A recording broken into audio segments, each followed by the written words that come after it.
So ayun, meron tayo itong B8 pipe. Ayan, bihira na lang yung ganitong pipe. Ayan, pinakintab natin yung tip, oh. Sobrang kintab niyan. Pati yung elbow, ayan.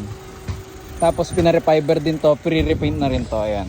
So kakabit natin dito sa ayan, sa Mio 4. Ayan, bihira na lang tong ganito, Mio 4. Dati usong-uso yung ganito eh. Ayan. So tara, kabit na natin.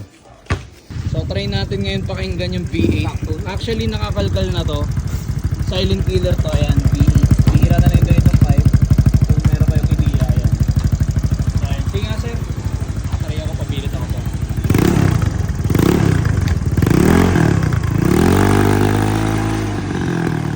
Ayan, silent killer lang yung pagkaagawa sa kanya. Ayan. So try natin biritin ngayon ng malapitan.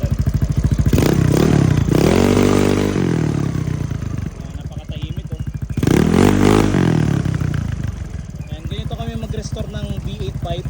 Ayan, papakintabin natin tong tip. Ayan, pati tong elbow nya, pre-repaint na rin to. Ayan, so yun lang.